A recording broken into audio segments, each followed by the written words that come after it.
देशभक्ति से ओतप्रोत तिरंगा लहराते हुए वंदे मातरम के नारों को जयकारे के साथ गूंज रहे पंडाल को देखकर आप भी सोच रहे होंगे कि आखिरकार ये नज़ारा कहाँ का है। तो बता दें, पलवल की पंजाबी धर्मशाला का ये नज़ारा है। विभाजन विभीषिका स्मृति समारोह के आयोजन के दौरान देशभक्ति के जमकर नारे लगाए गए।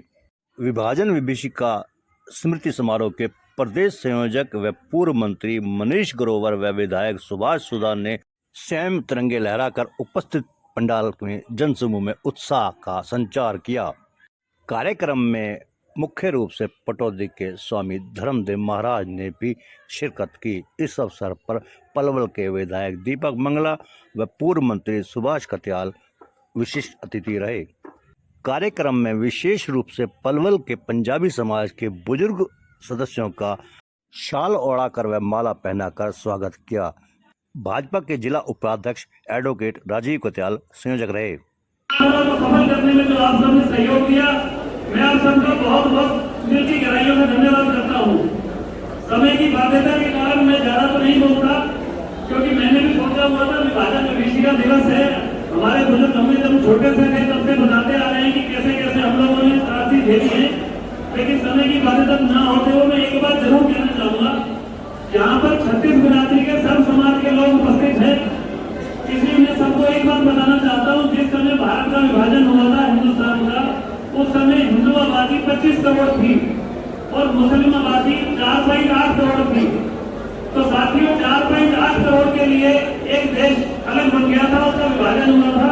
तो मैं सबसे ये कहना चाहता हूँ, संगठित होकर रहे, सारा समाज एक होकर रहे, हिंदू समाज बहुत तरक्की करे, उन्नति करे, आपस में प्रेम से रहे, जिससे कि कभी भी विभाजन की जो त्रासदी कभी दोबारा न झेलनी पड़े। आप सबका बहुत बहुत धन्यवाद। जब देश आज़ाद हो रहा था, खुशियां मनाई जा रही थी, क्योंकि लंबे समय से, सालों से अंग्रेज भारत पे राज कर रहे थे। हमारे महापुरुषों ने उनके साथ संघर्ष किया, लड़ाई लड़ी, कुर्बानियां दी। कुर्बानियां देने के बाद भारत आज़ाद हो गया। पूरे भारत के अंदर एक खुशी की, हर्ष की लहर चल रही थी। इसी बीच में एक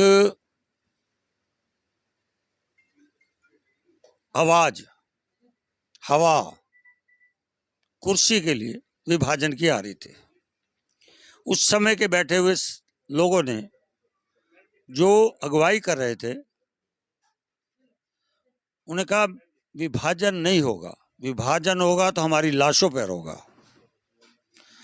तो विभाजन भी हुआ, लाखों लोग मारे गए, शहीद हो गए, करोड़ों लोग घर से बेघर हो गए, बहन बेटियां की इज्जत लूटी जा रही थी। आज हम अमृत महोत्सव के इस 15 अगस्त के 75वें साल में हम जा रहे हैं। तो देश के प्रधानमंत्री जी ने कहा कि देश के 14 अगस्त में जिन लोग शहीद हो गए हैं, लाखों लोग मारे गए हैं, उनको भी याद किया जाए, उनको भी श्रद्धांजलि दी जाए। इसी के कार्यक्रम में पूरे देश में जब पंजाब एक था, हरियाणा पंजाब एक, जम्मू कश्मीर, हिमाचल, उत्तर प्रदेश, चंडीगढ़, गुजरात, मध्य प्रदेश, बंगाल, ऐसे लोगों को उस समय त्रासदी हुई। इसलिए 14 अगस्त को हम उनको याद करेंगे, जिन्होंने शहादत दी, शहीद हुए। उनको भी राष्ट्रीय ध्वज लहराकर हम उनको याद करेंगे, उनको श्रद्धांजलि देंगे। ऐसा किसी ने लाभार्थी की योजना सरकार की नहीं है, क्योंकि हमारा समाज मेहनतकश है, अपने पैरों पर खड़े करने वाला है। मजदूरी मेहनत करके हमारा समाज हर जगह स्थान पर खड़ा है। आज वो व्यापार में हो, उद्योग में हो, राजनीतिक में हो, सरकारी पद पर हो, अधिकारियों पर हो, हमारी पीढ़ी, हमारे जमे की जो पीढ़ी है, हमने बुजुर्गों ने हमें मेहनत करके खड़ा किया है।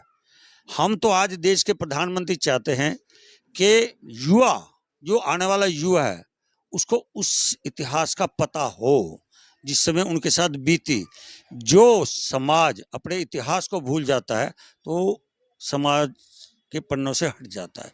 इसलिए हम नौजवानों को, देश के प्रधानमंत्री का जो है वो नौजवानों को तक जानी चाहिए, क्योंकि अगर नौजवानों को उस समय की यादें नहीं बताएंगे तो इतिहास भूल जाएंगे, तो हमारे लिए सबसे बड़ा एक बहुत बड़ी भूल होगी।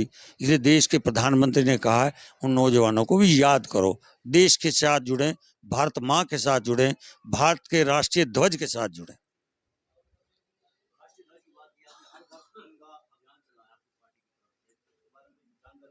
नहीं, मेरी पार्टी नहीं चलाया,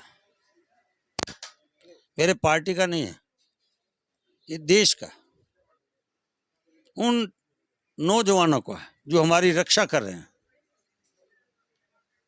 भारत की सीमाओं पर खड़े हैं, जो भारत की सीमाओं में खड़े खड़े अपने आप को देश के लिए शहीद हो जाते हैं, और जो लाखों लोग